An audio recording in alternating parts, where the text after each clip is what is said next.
Hola, buenas tardes, buenos días o buenas noches, dependiendo en el horario que me estén viendo. Como ya saben, esta es una sesión o una clase pregrabada para la Facultad de Estudios Superiores Aragón en la carrera de Ingeniería Civil. Soy el profesor Emiliano Pérez Cortés del grupo 1552 para la asignatura Hidráulica de Canales del semestre 2022-1. Bien, pues en esta ocasión vamos a continuar con el tema de el diseño o los problemas de diseño para canales en, en la asignatura o el diseño de canales. Y pues nada, bienvenidos y vamos a comenzar.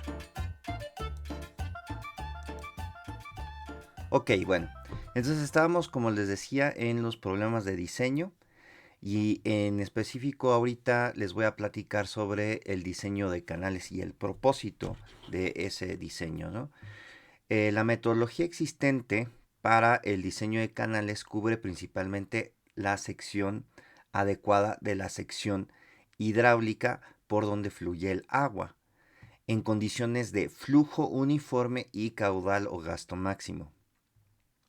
Con este objeto, algunos criterios se han presentado anteriormente aplicables a canales con o sin recubrimiento, y aunque los criterios de diseño se dedujeron para las condiciones de flujo uniforme, su aplicación se puede extender con o en buena medida a las de flujo variado en cualquiera de sus formas.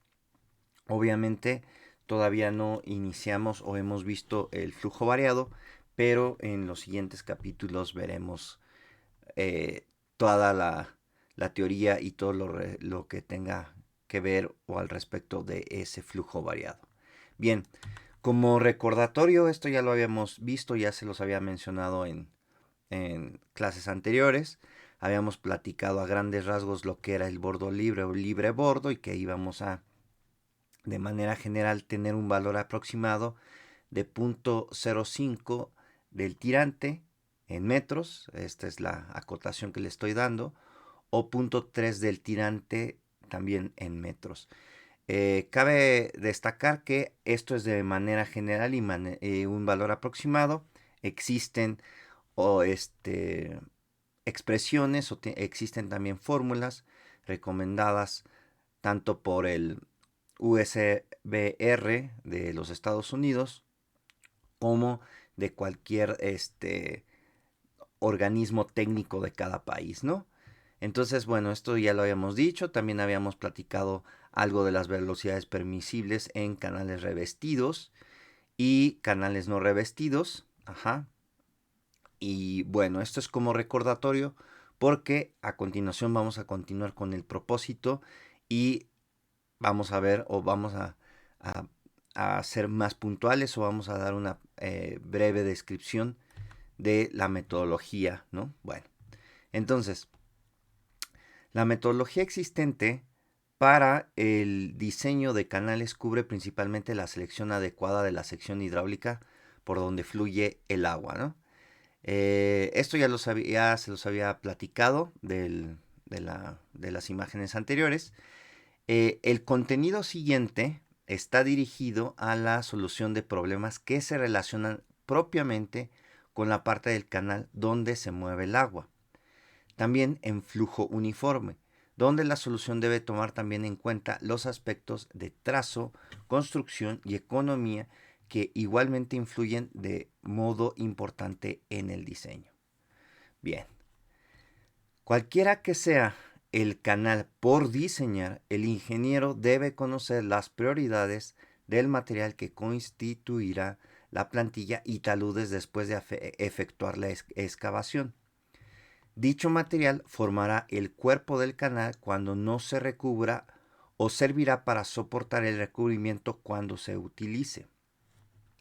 También es importante conocer las propiedades del sedimento proveniente de otros sitios que el agua va a transportar en suspensión. Estos aspectos serán tratados con un poco más de detalle respecto a los ya mencionados anteriormente para entender mejor los métodos de diseño de canales no revestidos.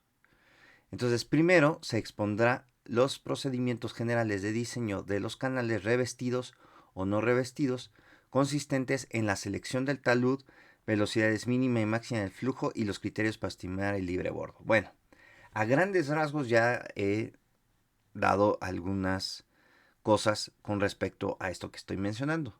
A continuación, repito, se va a dar a más detalle otros aspectos y el propósito del diseño de canales. Bien, entonces también se expondrá los métodos de diseño de los canales revestidos que minimizan el costo de los revestimientos de superficie dura, como el concreto, por ejemplo, ¿no? Y establecen las dimensiones adecuadas de la sección. Bien, entonces voy a iniciar con criterios generales de diseño y voy a mencionar a aspectos básicos, ¿no? En esta parte espero no aburrirlos. Ya a continuación de estas imágenes vendrá una parte que ya les gusta más, que son ecuaciones y sustituciones, etcétera, etcétera, etcétera. Bueno, entonces, dentro de los aspectos básicos, es frecuente que el diseño de un canal se plantee teniendo como datos el gasto máximo que debe conducir, la rugosidad de sus fronteras y la pendiente disponible de acuerdo con la topografía del terreno en que se va a construir. Con esto se puede obtener un solo valor del módulo de sección, que yo les había también platicado de este módulo, que lo íbamos a tomar como los aspectos geométricos, ¿no? Que es el área hidráulica que multiplica al radio hidráulico que está elevado a la 2/3, ¿no? Bueno, entonces, con esto se puede obtener un solo valor del módulo de sección que satisface con distintas formas y dimensiones de la sección, unas más eficaces que otras, lo que significa más de una solución. Sin embargo, si se considera que el canal debe ser capaz de conducir el agua entre dos puntos de manera eficaz, segura y a costo efectivo, el número se reduce. En la práctica, la sección trapecial es la más utilizada en canales abiertos, pero persiste el problema de seleccionar los taludes, y la mejor proporción entre el ancho de la plantilla y el tirante. Bien, entonces continuamos, ¿no? Esto significa que se tendrá que buscar el mejor balance en las dimensiones de la sección, de modo que el canal conduzca un gasto dado con el módulo de sección máximo o para un área dada el máximo de gasto o caudal, para la pendiente y rugosidad previamente conocidas. El módulo de sección es máximo cuando el área es también máxima con el mínimo perímetro mojado, es decir, tengo que tener estas dos derivadas, es decir, realizar la derivada del área hidráulica con respecto al tirante y que sea igual con 0, y que la derivada del perímetro mojado con respecto al tirante también sea igual con 0. El módulo de sección también es máximo cuando el perímetro mojado es mínimo y el radio hidráulico es máximo. Bueno, esta es otra opción, ¿no? En ambos casos resulta una sección de resistencia mínima al movimiento. Idéntica condición se tendría si se desea la pendiente mínima para el gasto, rugosidad y área conocidos. Este también es otro caso, ¿no? Bueno, la optimación del área y del perímetro conduce al diseño de la llamada sección hidráulica óptima. Ajá. Bien, entonces a eso es a lo que vamos en este caso, ¿no? Al diseño de canales mediante la sección hidráulica óptima o SHO. Ajá, bueno. Se trata de un diseño geométrico tal que el área hidráulica sea mínima para reducir el costo de excavación y que también tenga el mínimo perímetro mojado para que se produzca el mínimo de infiltración y reducir pérdidas de agua por este concepto. Un canal revestido o recubierto adopta la menor superficie de revestimiento cuando el perímetro mojado es mínimo. Entonces, aquí les estoy presentando un caso general de una sección trapecial en la que, como bien ya lo hemos visto durante estas clases o este curso pregrabado, que yo voy a tener un tirante, ¿sí? Que ese va a ser el tirante normal porque estamos en flujo uniforme, y voy a buscar tener la relación de esta área hidráulica máxima con el mínimo de perímetro mojado. Ajá. Y lo que estoy mostrando entonces es que yo voy a obtener esta magnitud que le estoy llamando S mayúscula subíndice K minúscula, que la puedo obtener mediante esta expresión, que sería el tirante entre el seno de este ángulo que estoy llamando alfa, y sería este ángulo desde la proyección de la plantilla del canal hacia el talud del canal. Recuerden que los taludes es este valor K, que ya lo he mencionado varias veces, es por cada unidad o por cada magnitud en la horizontal, yo voy a tener una unidad de magnitud en la vertical y así construyo esta inclinación o este talud. Eso es lo que significa este K. Por cada unidad que tengo en la magnitud horizontal, voy a tener una unidad de esa magnitud en la vertical, ¿no? Bueno, entonces, este ángulo alfa, que también lo puedo expresar como la tangente de alfa, va a ser igual a 1 entre K, que sería lo mismo, si tengo estas magnitudes o estas acotaciones que estoy presentando, sería lo mismo de el tirante entre X. Esta X es esta porción, esta porción de esta vertical, desde que inicia o termina, dependiendo de cómo quieran ver el problema de la plantilla, en vertical hasta donde esté la superficie libre del agua y después en contacto con el talud, ¿no? Entonces esta X es esa magnitud, ¿no? También puedo expresar este ángulo alfa como el seno del ángulo alfa es igual a el tirante entre esta que sería pues la hipotenusa de este triángulo rectángulo, ¿no? Que estoy creando aquí, ¿sí? Bueno, y por lo tanto yo puedo también decir que esta X es igual a Y por la cotangente de alfa. O, si lo ven acá, si yo despejo aquí X, sería X que es igual a tirante Y entre tangente del ángulo. Y 1 sobre tangente del ángulo, pues es la cotangente, por eso está esta expresión, ¿no? Bueno, entonces de esto, y como sé que es una sección trapezial, pues yo obtengo el área y el perímetro mojado, y sé que esta es la expresión para calcular el área, y sé que esta es la expresión, o sería la expresión, para calcular el perímetro mojado, ¿no? Entonces,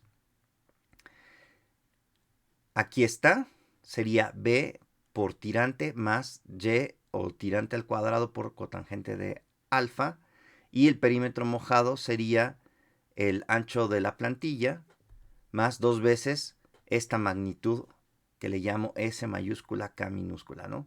O también podría ser el ancho de la plantilla más 2 veces el tirante entre seno del ángulo, ¿no? Ok, de la ecuación de perímetro mojado se despeja B, es decir, de esta estoy despejando B, B, que es lo que tengo aquí. Entonces, me queda como perímetro menos 2 veces el tirante entre seno del ángulo.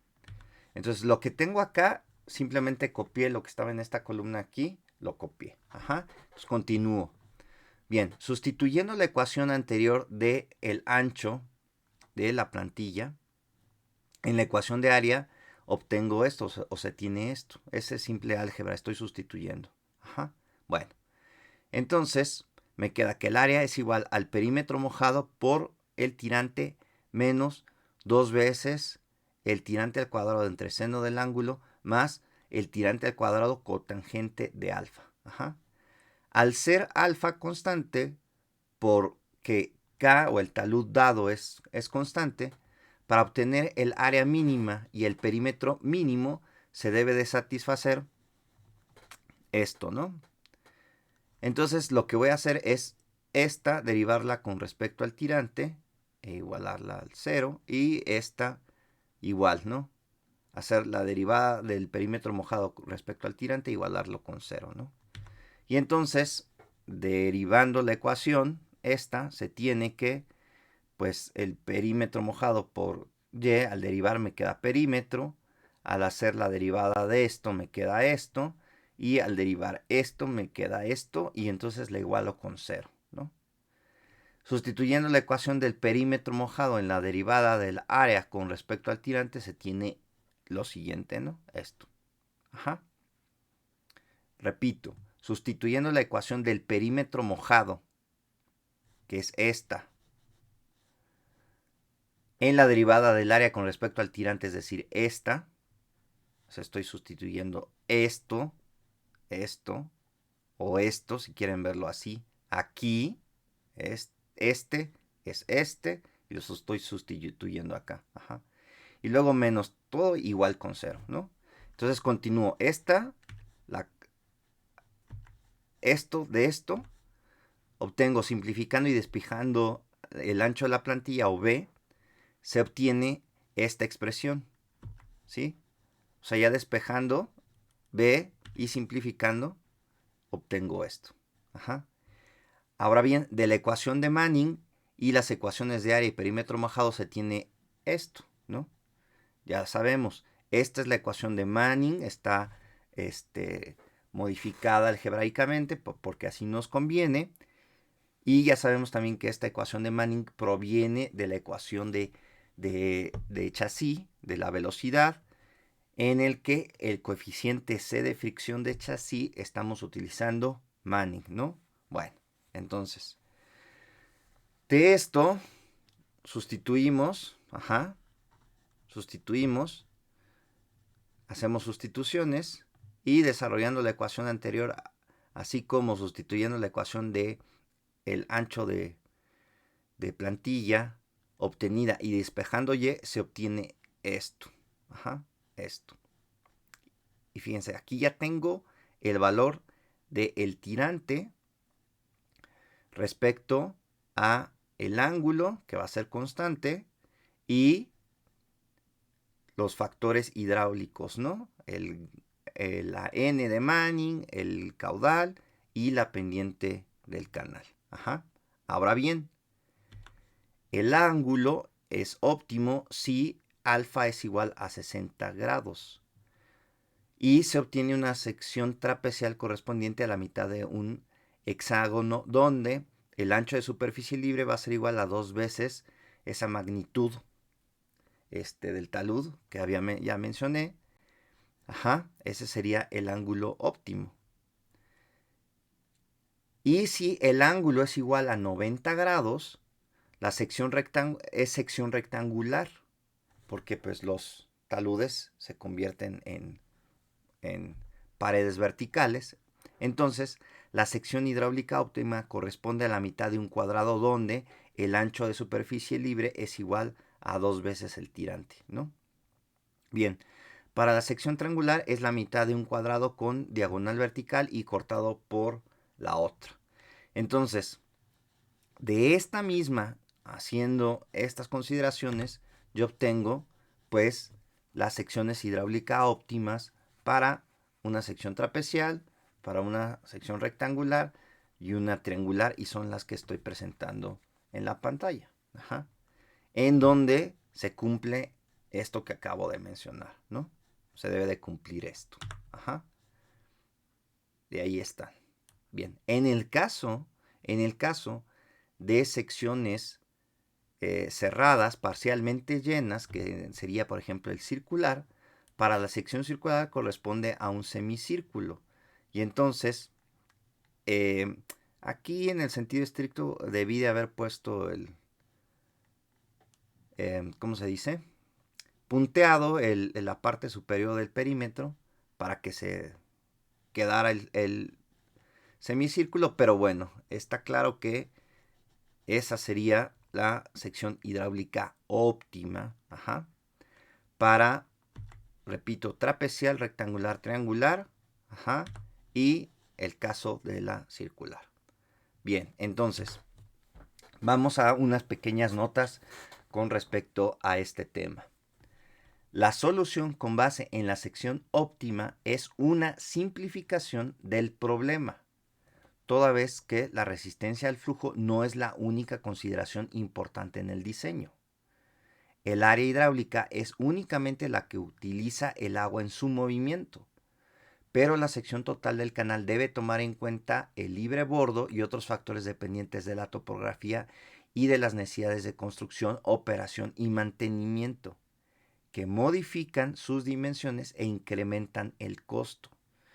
Entonces, todo lo que acabo de mencionar y leerles es que hidráulicamente, esta es la sección hidráulica óptima, hidráulicamente, pero no significa que constructivamente o mediante lugares en el que tenemos que también hacer mantenimiento, es decir, tengo que hacer infraestructura para poder darle mantenimiento a este canal, pues eso se va a incluir en el costo. Y entonces todo lo que hemos visto hasta ahora y que les he platicado, les he mencionado, leído o como quieran verlo, nos hemos referido únicamente a la parte del agua en el movimiento. Lo hemos hecho a través de solo el diseño de lo que va a llevar el canal de agua en movimiento. Ajá. Pero no hay que olvidar lo que acabo de mencionar, ¿no? Que tenemos necesidades de construcción, operación y mantenimiento. Ajá. Que sus dimensiones, que modifican sus dimensiones e incrementan el costo, ¿sí? Porque le tengo que poner bordo libre, tengo que ver si esa pendiente coincide con la topográfica y me convienen las excavaciones, o necesito excavar más porque obviamente voy a tener un tipo de material, etcétera, etcétera, etcétera, ¿no? Entonces, por estas razones, solo en un sentido muy restringido se puede decir que la sección hidráulica óptima debe ser utilizada. Ajá. Entonces, la elección de las dimensiones de la sección definitiva debe basarse finalmente en un estudio económico que analice las distintas variables que intervienen en el costo. En la práctica, la adaptación del canal a la conformación del terreno original causa un sinnúmero de soluciones, ¿sí? Y donde intervienen muchos factores al que algunos se expondrán a continuación. Bien, entonces seguimos en la parte de los aspectos básicos, ¿sí? Solo que ya mencioné y ya expliqué lo que es la sección hidráulica óptima. Ajá. Bien, entonces, en la práctica, la adaptación del canal, como ya lo mencioné aquí, ajá, les voy a exponer algunos de esos factores que se exponen a continuación. Es decir, este párrafo es el mismo que está aquí al final, ¿no? Bueno, entonces, 1. Si el cuerpo del canal tiene que protegerse, el costo del revestimiento o recubrimiento puede ser comparable con el de la excavación e incluso mayor, ¿eh? Entonces sí hay que tener cuidado en eso. 2. El costo de la excavación no depende únicamente de la cantidad de material removido. Consideraciones como la facilidad de acceso al sitio y la remoción del material de desecho pueden ser más importantes que el volumen excavado. Eso también hay que tomarlo en cuenta. Un tercer punto, el volumen total de excavación debe también incluir el libre bordo, bermas, caminos de inspección, cunetas, etc. Por lo que el valor mínimo de área hidráulica no implica necesariamente la excavación total mínima. Entonces, repito, esto es parafraseando lo que les dije algunos segundos atrás. No nos podemos quedar simplemente en que ya calculé bien la sección hidráulica, ya calculé bien mi tirante normal, ya calculé bien mi gasto máximo, etc. Sí, bueno, pero ahora falta todo lo referente a las excavaciones, a las recubrimientos, ¿sí? Y todos los costos. Y entonces ver si todo eso empata con lo que hemos diseñado hidráulicamente, ¿no? 4. En el diseño de un canal no revestido, las dimensiones de la sección se deben elegir de modo que el material resista la acción erosiva del agua, es decir, que el agua no erosione las fronteras y modifique su geometría y con esta su capacidad de conducción. También que su costo de operación y mantenimiento sean mínimas y que su perímetro mojado sea el menor posible para que ocurra la mínima infiltración en el subsuelo. Entonces, si se dan cuenta, todas estas cosas se tienen que incluir dentro del diseño. No solamente, ya, como repito, ya calculé bien mi tirante normal, ya calculé bien todos mis gastos, todos mis perfiles, etcétera, etcétera. No, también se debe incluir este tipo de cosas, ¿no? 5. En general, un canal de conducción se diseña a flujo uniforme en régimen subcrítico, excepto cuando se trata de canales cortos y de rápidas en canales de descarga de obras de excedencia. Esto ya lo habíamos platicado, lo del régimen subcrítico, es cuando los valores de la velocidad son muy pequeñitos, y por lo tanto al tener velocidades bajas, pues evito tanto cosas referentes a erosión o posibles incluso cavitación, que ahorita lo voy a mencionar, ¿no? Entonces, ese es el punto 5. El punto 6 es en los canales de fondo y paredes fijas, con o sin revestimiento o recubrimiento de superficie dura, se debe limitar la velocidad media máxima del flujo para evitar, aquí me faltó una R, perdón, para evitar el desgaste y la erosión continua del cuerpo del canal por efecto de la turbulencia, abrasión y eventual cavitación, ¿no? Bien, entonces, aquí lo que les estoy presentando, que es también, estábamos en las partes de aspectos básicos, ¿no? Y ya terminamos de que les platicara algunos puntos sobre tener criterios generales de diseño. ¿Cuál es lo que les voy a leer o platicar ahorita de la selección del talud? Bueno, pues los taludes de un canal trapecial deben garantizar la estabilidad del corte mientras se efectúa la excavación, de manera que si se coloca un recubrimiento de superficie dura, este no tenga que resistir el total del empuje de los suelos. Si no hay recubrimiento, además de estabilidad, se busca resistencia a la erosión y el talud queda también supeditado a las fluctuaciones que pueda tener el nivel del agua durante la operación del canal. Cuando el corte sea profundo, los taludes en cortes y rellenos deben ser de acuerdo con el ángulo de reposo del material, aceptando la debida tolerancia por saturación e infiltración. En la tabla 7.17, esta tabla 7.17 que estoy mencionando ahorita, es una tabla que voy a hacer un archivo en PDF y se los voy a subir a mis alumnos en la plataforma. Voy a tratar de poner a quien esté interesado esa tabla en la descripción de este video para que también la puedan descargar. Pero esa tabla 7.17 está en el libro de hidráulica de canales del doctor Gilberto Sotelo, ¿no? Bueno, en esa tabla se presentan los valores recomendables para distintas clases de material y en la tabla 7.18, que también la voy a incluir, los recomendados por el US Bureau of Reclamation, el USBR, para canales en tierra, ¿no? Bueno, entonces esas son las recomendaciones que se van a dar para la selección del talud.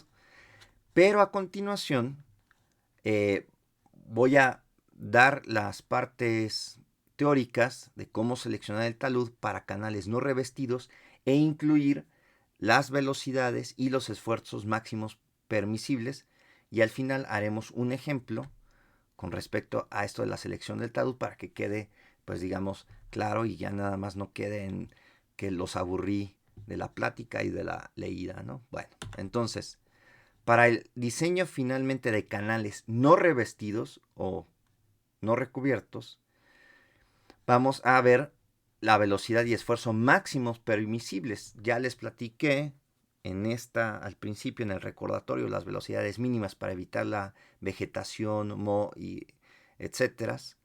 Bueno, ahora vamos a ver el otro lado de la moneda, ¿no? La velocidad máxima y el esfuerzo máximo, ¿no? Entonces, otra vez, para una geometría dada, que en este caso estoy poniendo el ejemplo del canal trapezial, que es básicamente la que más se usa, ya habíamos visto esto, que el ángulo es igual a tangente de menos 1 de 1 entre el K, ¿no? Ya lo habíamos visto esto. Pero aquí tengo el esfuerzo, el cálculo del esfuerzo, que de hecho también lo vimos desde que analizamos cómo Chassis llegó a la expresión de la velocidad, ¿no? Bueno, entonces, este esfuerzo es igual a la gravedad por la densidad por radio hidráulico por la pendiente longitudinal del canal, ¿no? Bueno, entonces, sea esta K mayúscula un factor por el que hay que afectar el esfuerzo permisible en los taludes, entonces esa K va a ser igual a la raíz de 1 menos seno al cuadrado de alfa entre el seno cuadrado de phi. Phi es el ángulo de reposo del material del suelo y se obtiene en la figura 222. Repito, es todas las figuras y todas las tablas o todo lo referente a libros o referencias bibliográficas lo voy a entregar en la plataforma a mis alumnos y trataré de ponerlo, repito, en la descripción de este video, ¿no? Para que los espectadores no se queden en que nada más, ay, ¿cuál figura, no? ¿O dónde está la figura? Bueno, esta figura 2.22, la voy a entregar, ¿no? Entonces, ese tau subíndice K mayúscula o con esta K, va a ser igual a ese factor por el esfuerzo permisible, ¿no? Para que la sección sea estable, se debe cumplir que este esfuerzo debe ser menor al esfuerzo permisible o que estoy calculando acá. Y además debe de cumplir que esta velocidad subíndice o 0, como quieran, debe ser menor a la velocidad máxima permisible. Estas dos condiciones se deben de cumplir aquí en el canal. ¿Para qué? Para que pueda funcionar como canal no revestido. Ajá. Bueno, cuando se tiene que determinar o proponer un talud, puede obtenerse de tal forma que alfa sea menor que phi, o bien usar los sugeridos en la tabla 2.7 del libro de Dr. Sotelo, de Hidráulica 2, en la página 74. Esa también se las voy a dar a los alumnos. Y repito, trataré de ponerla en la descripción de este video. Bueno, de cualquier modo, para un talud propuesto debe revisarse por velocidad y esfuerzos. Es decir, tanto los taludes como la plantilla debo de revisar y que debe de pasar estas dos condiciones que acabo de mencionar, ¿no? Y bueno, ¿cómo lo vamos a hacer? Desde mi punto de vista, lo mejor es haciendo un ejemplo, y entonces es el ejemplo que vamos a continuación, ¿no? Es el ejemplo 21, que dice así: para un canal que transporta agua con sedimento coloidal con un caudal o gasto igual a 10 metros cúbicos sobre segundo, pendiente igual a 0.305, un ancho de plantilla igual a 5 metros, y se excava en grava fina redonda con un diámetro 75 igual a 20 milímetros. Inciso A, proponga un talud y calcule el tirante en flujo uniforme. Inciso B, calcule el esfuerzo actuante y la velocidad del flujo. Inciso C, calcule el esfuerzo permisible en el talud y revisar si resiste el esfuerzo tangencial. De lo contrario, modifique la selección cambiando el talud, revisar por velocidad permisible, ¿no? Entonces, esto es lo que es el ejemplo, y que tiene que ver con, pues, el último tema visto Bien, entonces vamos a la solución de este ejemplo 21, ¿no? Bueno, entonces, de la figura 2.22, que es el ángulo de reposo phi en función del diámetro 75, o de subíndice 75, esta es una imagen en pequeño de esa figura, ajá, y entonces, como yo sé que es grava fina, redonda, lo que me fijo es, primero ubico la curva que necesito, que es esta, ¿no? La que estoy ahorita iluminando en rojo, ¿no? Después, por datos del problema, sé que mi grava fina redonda tiene un diámetro 75 de 20 milímetros. Ajá. Por lo tanto, entonces, desde estos 20 milímetros, de manera vertical, toco la curva, y después, de manera horizontal hacia el eje vertical del lado izquierdo, voy a ver cuál sería la magnitud del ángulo de reposo en grados de esa grava fina redonda, ¿no? Así. Y digo entonces que ese ángulo phi va a ser igual, va a ser aproximadamente 32 grados, ¿no? Porque bueno, esto es, digamos que lo estoy haciendo a lo que llamo ojímetro, ¿no? A ojo de buen cubero, como se dice aquí en México. Bueno, entonces, si alfa es igual a phi, entonces yo puedo calcular el talud. Entonces, asumiendo esto, entonces 1 entre tangente de alfa, si digo que alfa vale lo que acabo de obtener, entonces este K o este talud es de 1.6. Ahora bien, sé que alfa debe ser menor que phi, por lo que se propone un poco mayor. Lo que se propone mayor es el talud. Ajá. Esto es que provoca que alfa se vuelva más pequeño que phi. Entonces, del 1.6, el talud yo lo aumento. Lo coloco hasta 2. Le pude haber puesto aquí 1.8, le pude haber puesto 1.9, pero digamos que estoy tomando el valor constructivo, ¿no? Ya aquí estoy metiendo esa parte constructiva que conviene o le conviene más al, al constructor. Pero este valor tampoco significa que eso me haga totalmente económico ya después de hacer todo el análisis del costo, que sea bueno y que sea el costo mínimo en las excavaciones, porque lo estoy aumentando mucho, ¿no? Entonces aquí empieza ese juego, ¿no? Aquí empieza ese juego.